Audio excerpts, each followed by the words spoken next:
So here is something nobody ever tells you about magnets. A magnet does not work by being attractive to everything, right? It works by being incredibly specific.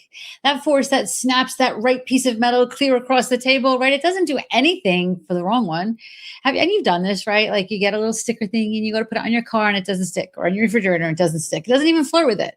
And if you somehow built a magnet that attracted everything, well, that would suck, right? Like it wouldn't be a magnet anymore. It would be like flypaper.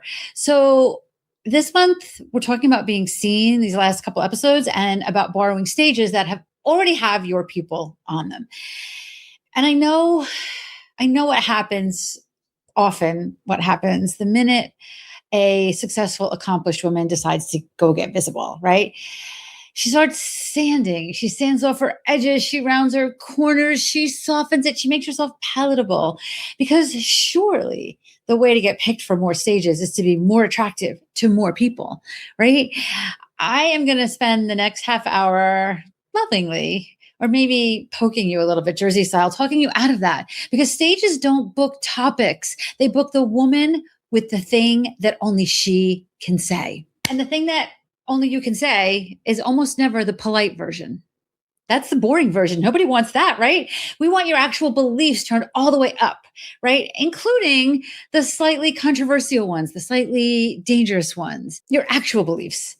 And I'm going to tell you a little bit about how this works for me, right? My values are so loud that they attract exactly the people I want to attract.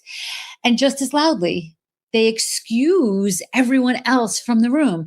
That's not a bug, that's the magnet, right? So I have a couple stories for you today. One is going to be about a woman named Marion who asked for the same stage 5 times and heard nothing back.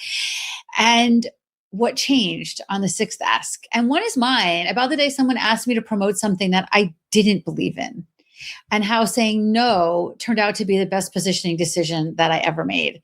So let's talk about you and your magnet.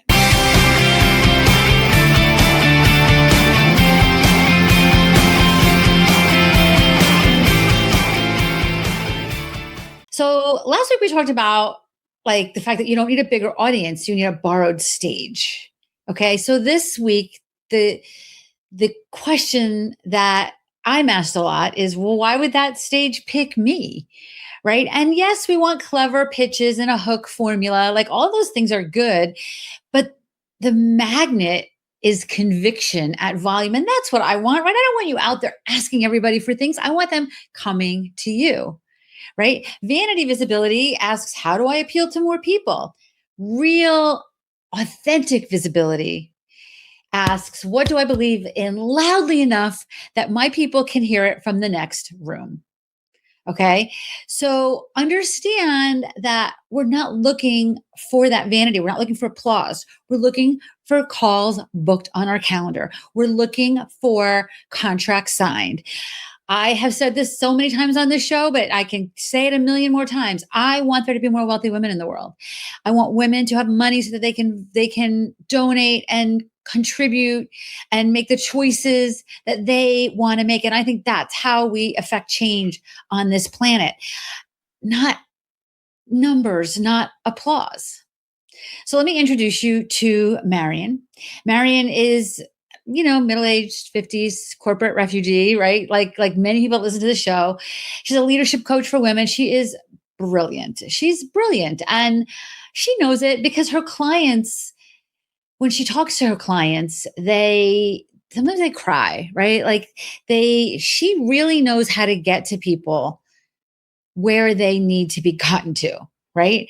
And what she really wants is more of those people, and she wants them coming to her, right? So she's looking for, as we teach in all of our She's Linked Up programs and Visibility Salon, seats on podcasts, panels, the kinds of things that the people that she knows she can help listen to already, right? She's already named her stages.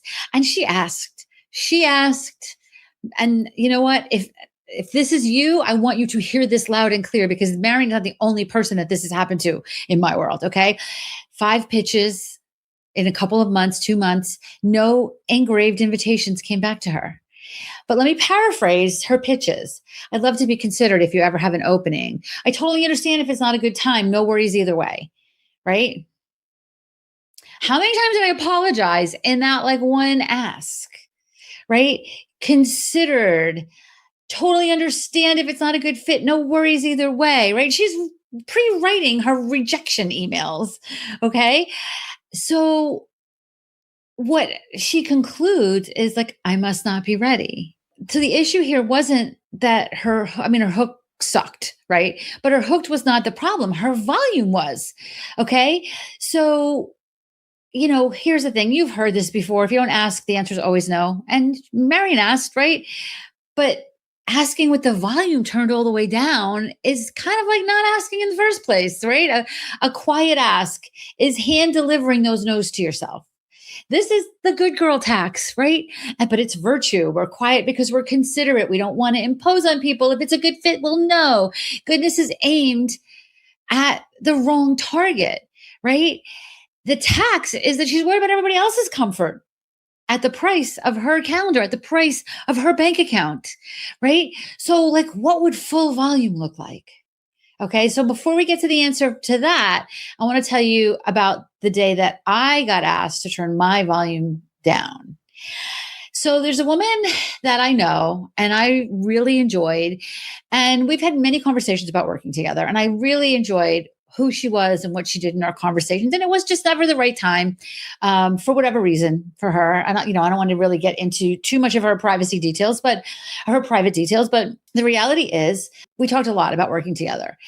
And one day she reaches out to me. She's like, all right, I'm ready to work together. And like, we're talking about at a high level here. We're talking about like a solid 5-figure investment. Okay. She's like, I'm ready to do that.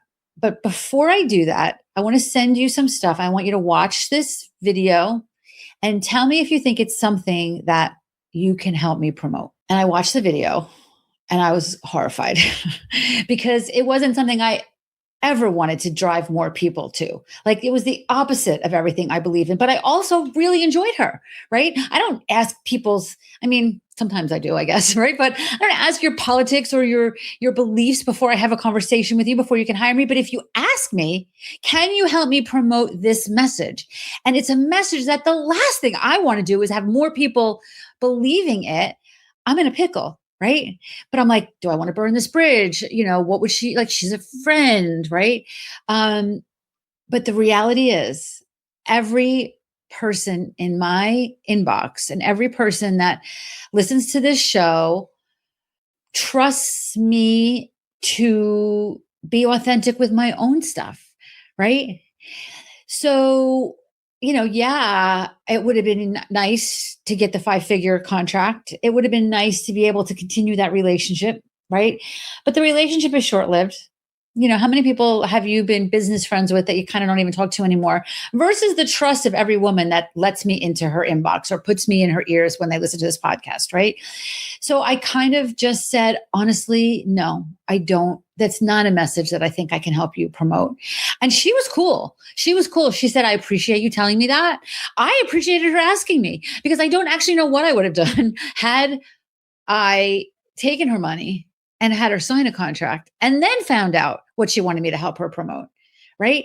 But my messaging, loud and clear, is I want more women to have more money. I'm feminist to the core. Right. She had to have been hearing that, which might be why she felt the need to ask me before she invested in me. This no did not shrink my world, right?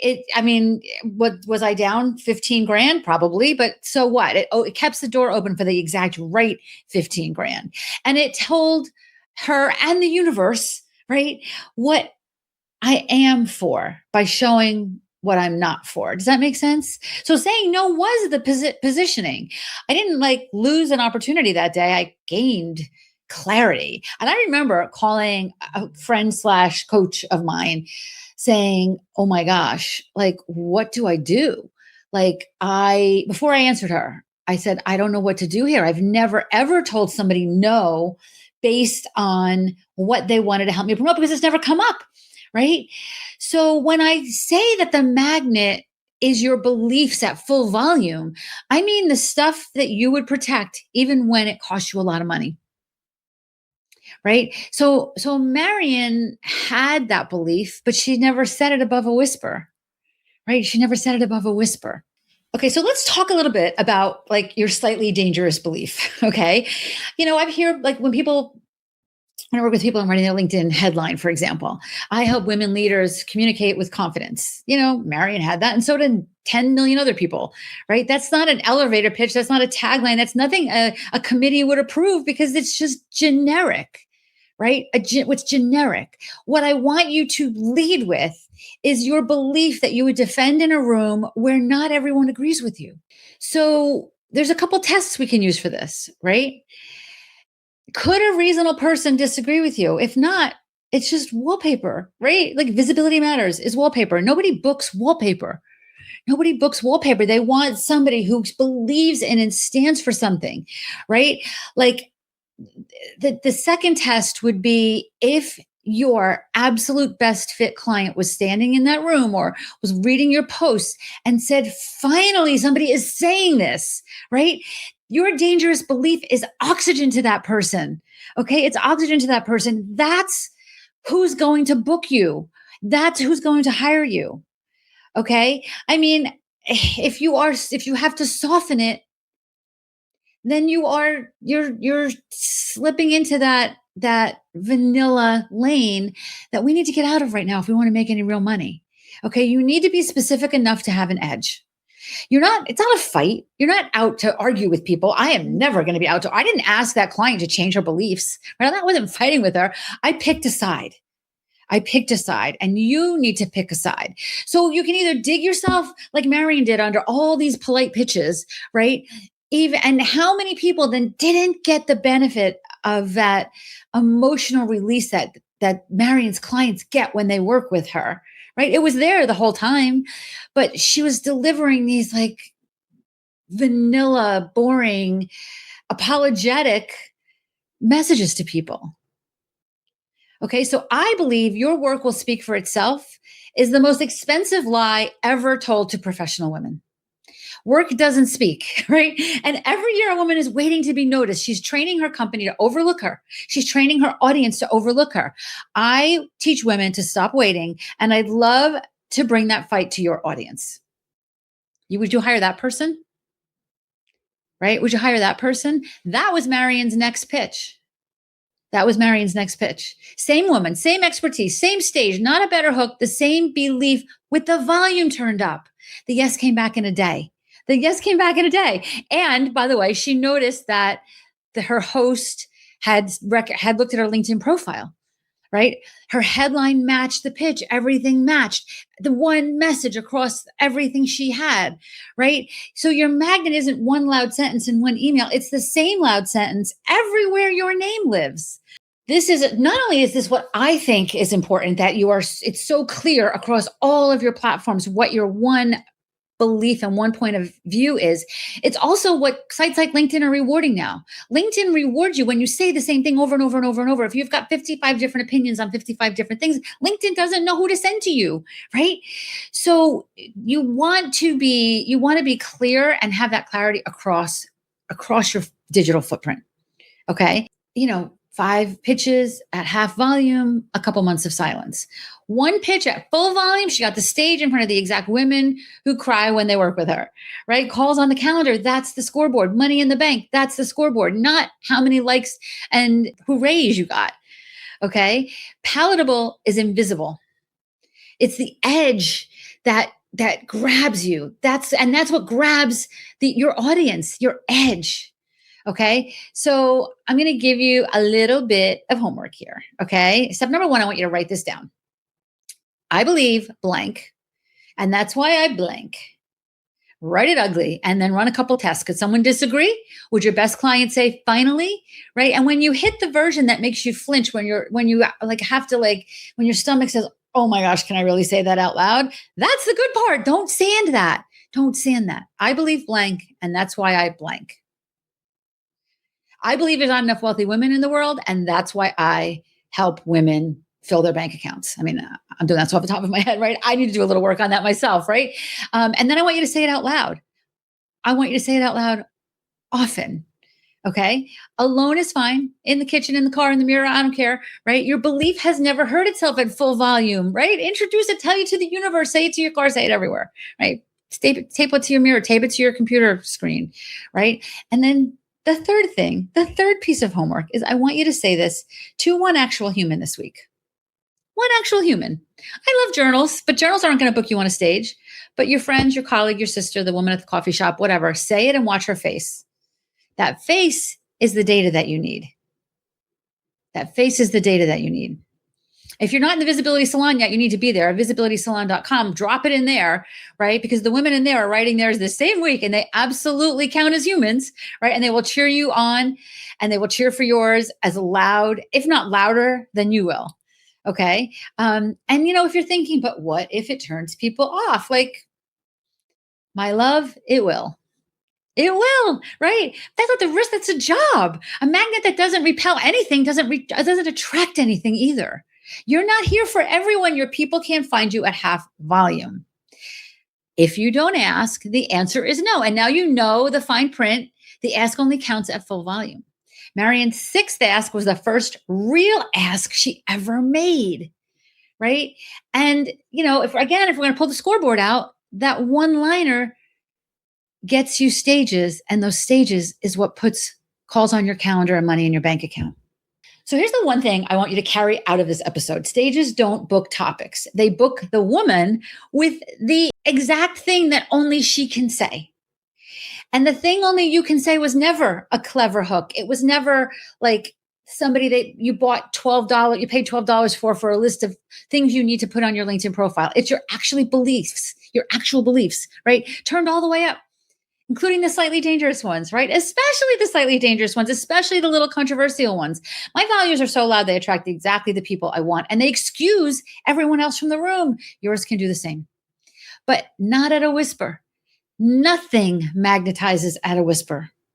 So you have your 3-step move, right? Write your one-liner. I believe this, and that's why I do this, right? Say it out loud, because I'm not going to let you skip that part. I need you to be very comfortable saying it out loud. And then say it to one actual human. Not your journal, a person with a face you can watch, right? And drop your one line in our visibility salon, because there are women in there saying theirs out loud this very week, and watching each other do it is half the magic. Come do it on LinkedIn, tag me on LinkedIn, right?